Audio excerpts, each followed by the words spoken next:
Hi guys, welcome back. मैं हूँ दीक्षा और आज की वीडियो में बात करने वाली हूँ कि किसी का ऐसा क्वेश्चन है कि दी जब मैनिफेस्टेशन की जर्नी में आपकी लाइफ में प्रॉब्लम्स आती थी तो आप कैसे हैंडल करते थे उस सिचुएशन को, आप क्या करते थे। इस पर प्लीज़ एक वीडियो बनाइए। तो देखिए, मैनिफेस्टेशन की जर्नी में ऐसा कोई पर्सन नहीं होता है जिसकी लाइफ में प्रॉब्लम्स नहीं आती है, और हर पर्सन इस मैनिफेस्टेशन की जर्नी को पार करके आगे निकल ही जाता है।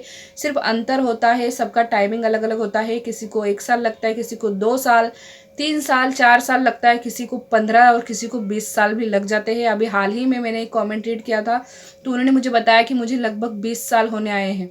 ठीक है, तो मैनिफेस्टेशन की जर्नी में सभी को कुछ ना कुछ प्रॉब्लम्स आती है, लेकिन सबसे लास्ट में बहुत ही अच्छा होता है। मतलब आपको जो चाहिए होता है वो मिल जाता है। आपकी लाइफ बहुत ही अलग तरीके से चेंज हो जाती है। ठीक है, बहुत सारी खुशियाँ आपकी लाइफ में आती है जितनी शायद आपने सोची भी ना हो।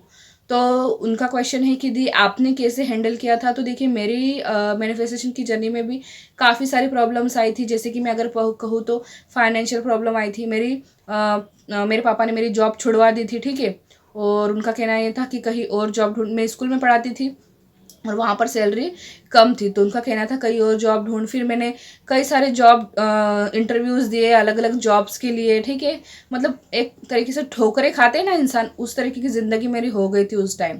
क्योंकि देखिए, कहीं पर इंटरव्यू क्लियर नहीं हुआ, कहीं पर इंटरव्यू क्लियर हुआ तो वहाँ की लोकेशन सही नहीं थी, बहुत दूर।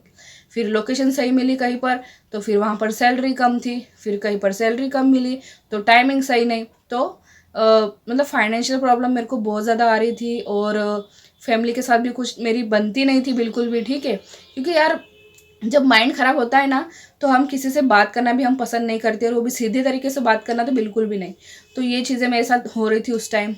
साथ ही साथ फैमिली वालों का प्रेशर था ऊपर से कि शादी कर ले, शादी कर ले। ठीक है, तो कोई कोई रिश्ते आते थे, कुछ हमारी तरफ से रिजेक्शन, कब उनकी तरफ से रिजेक्शन। फिर मैं पूना चली गई थी मेरी दी के घर पे। फिर उधर मुझे जॉब मिली, उधर मैंने जॉब भी की। फिर वहीं से मेरी और जय की बातचीत शुरू हुई, जो कि मेरे हस्बैंड है अभी। ठीक है, फिर मैनिफेस्टेशन की जर्नी में अगर मैं बात करूँ तो फिर उनके साथ शादी मैनिफेस्ट करने के लिए मुझे बहुत सारी प्रॉब्लम्स आई।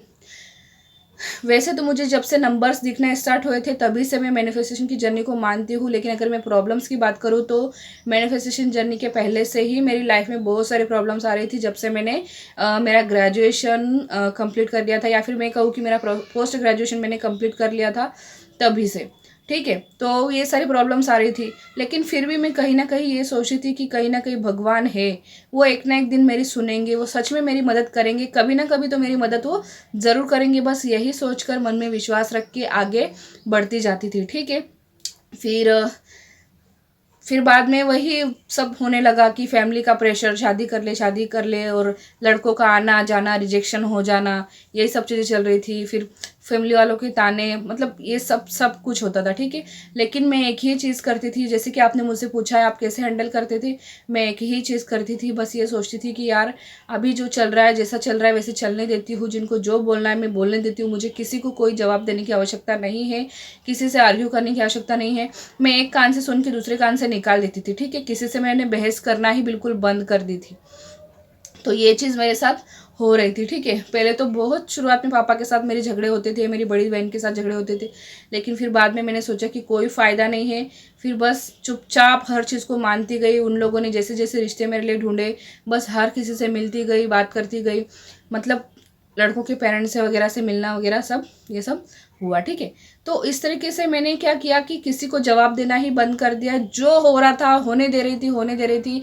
बिल्कुल नहीं डर रही थी कि क्या होगा क्या नहीं होगा, मेरी विश मैनिफेस्ट होगी या नहीं। ठीक है, तो ये चीज़ हुई थी मेरे साथ में।